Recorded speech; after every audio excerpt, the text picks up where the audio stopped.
What if I told you there's only one strategy to pass all of your evaluation prop firms? So this strategy is the easiest strategy to learn, and it's something which you're going to learn right now in this video.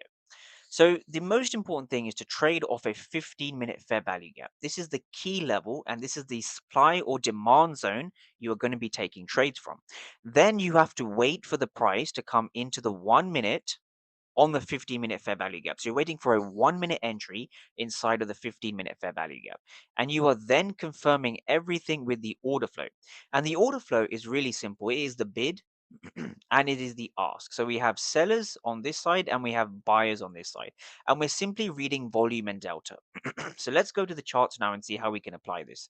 So what we have over here for context, we have the Asian range down here and price is now well above the daily opening price. Just to give you my settings on the PO3, let's go to the daily PO3. So the daily PO3, we can see we have a massive green candle, which means we've expanded above the daily opening. And now from here, what we're looking for is a fair value gap. So I want people to understand this because the fair value gap is essentially the one candle, the last candle before the imbalance. So the imbalance is just over here and the fair value gap is just above, right? So that is step one of the entry model. So step two of the entry model is we're waiting for price to come into this area. So if we continue to play price on, we're waiting patiently for price to mitigate this area. So what we're looking for now when it comes to taking trades is really simple. We're looking for a change in state of delivery, or we're simply looking for a fair value gap, a bearish fair value gap to be respected. So what we're seeing over here is very important. Let's break this down. So we are seeing wicks in this area. This is a good thing. When we see a wick rejection, this typically means that the buyers entering this level have failed to drive price higher. So when buyers fail, the next thing we're looking for is a bearish fair value gap. So we see a bearish fair value gap just over here, right? I want traders to understand this is essentially the bearish fair value gap.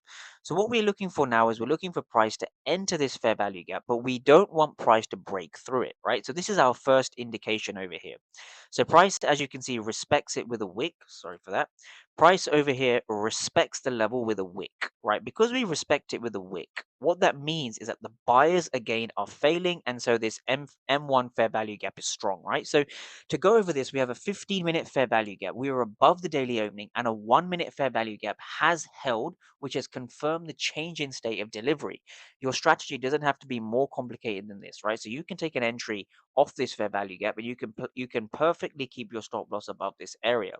Now from here, where do we target? Well, it's really simple, right? So the first place you want to be targeting is the most recent data low. So we have some data lows down here. So as you can see here, this is going to be our first overall target, right? So this will be our first target.